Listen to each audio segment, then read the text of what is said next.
అంటే ఈ ఈ టైప్ ఆఫ్ కామెడీ నేను ఇందాక మీతో డిస్కస్ చేస్తున్న కామెడీ ఏంటంటే ఫర్ ఎగ్జాంపుల్ ఇప్పుడే రీసెంట్గా వచ్చింది ఇలా చాలా హార్ష్గా రియాక్షన్స్ మీరు అన్నట్టు ఏంటంటే ఇదివరకటి సినిమాలో ఇంకా ఎక్కువ ఉండొచ్చు ఇలాంటి డబుల్ మీనింగ్ డైలాగులు కానీ వేరేగా బట్ ఆడియన్స్ ఏంటంటే ఇప్పుడు స్లైటెస్ట్ దానికి కూడా రియాక్షన్స్ చాలా హెవీగా వస్తున్నాయి ఇంకొక మాదిరిగా ఉంటే ఇంక చెప్పక్కర్లేదు సో అది ఎంతవరకు జాగ్రత్తలు తీసుకుంటున్నారు?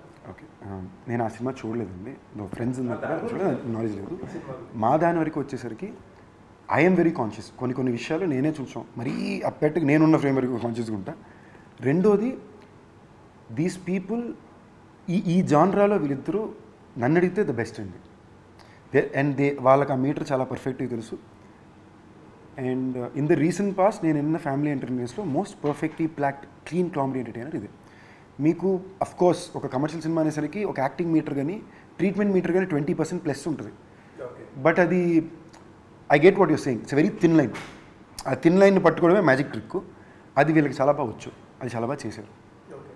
అండ్ మీరు ఒక యంగ్ యాక్టర్ కాబట్టి ఈ క్వశ్చన్ మిమ్మల్ని అడగాలి. నా అబ్జర్వేషన్ ఏంటంటే చాలామంది హీరోస్ ఇప్పుడు యూట్యూబ్లో షార్ట్స్ కానీ లేకపోతే ఇన్స్టాగ్రామ్లో రీల్స్ కానీ మనందరికీ అసలు ఏం జరుగుతుందనే క్యూరియాసిటీ ఉంటుంది.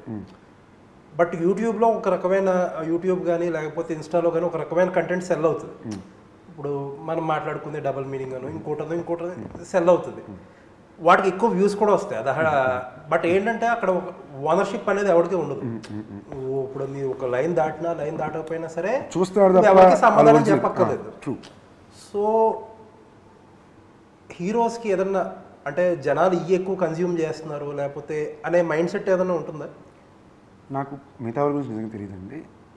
ఈ టాపిక్లోకి నేను కూడా నాకైతే ఎప్పుడు జీవితంలో ఆలోచించదే లేదండి. నేను ప్రాబబ్లీ రీసెంట్ పాస్ట్లో ఇది ట్రెండ్, ఇది జనాలు ఇప్పుడు ఆబ్వియస్గా అటు మిలియన్స్ ఆఫ్ వ్యూస్ ఉన్నాయి అనుకోండి, ఆబ్వియస్లీ మీరు సొసైటీని అబ్జర్వ్ చేసి వాట్ ఈజ్ వాట్ అని ఒక దీనికి వస్తారు కదా, ఏం కోరుకుంటున్నారు అని చెప్పి. ఆ టైప్లో ఏదన్నా మిస్గైడ్ అవుతున్నారు అనుకుంటున్నారు రైటర్స్ కానీ హీరోస్ కానీ?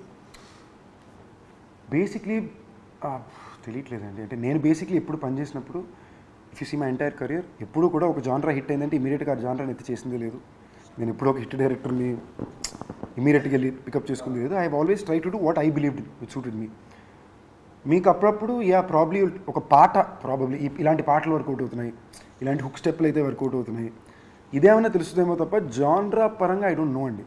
బేసిక్లీ ఇవాళ రోజున there are very few actors left who మేము ఒక కథ ఎంచుకుని ఒక డైరెక్టర్ ఎంచుకుని ఈ సినిమా మేము చేయాలనుకుని దాన్ని సెటప్ చేసుకునే యాక్టర్స్ చాలా తక్కువ మంది మిగిలిరు. అదే సెటప్ ప్రాజెక్ట్సే వస్తున్నాయి. గోయింగ్ విత్ కాదు సెటప్, అది మరి నేను అటు సెటప్ ప్రాజెక్ట్స్ రెండు రకాలేదండి. ఒకటి ప్రాజెక్ట్ సెటప్ అయ్యి ఈ ప్రాజెక్ట్ హీరో ఎత్తుకుతుంటారు, ఈ ప్రాజెక్ట్లో ఈ మార్కెటబిలిటీలో ఎవరు సూట్ అవుతారు అని. ఇందులో some people or do their job right, they do their job right, they work train, they do it.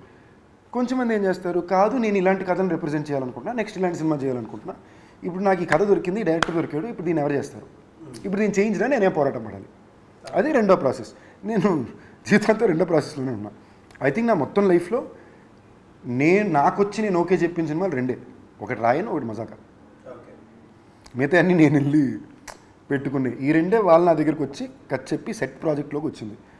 మజాకా కూడా when it came to me, it came as a story and as a director writer team.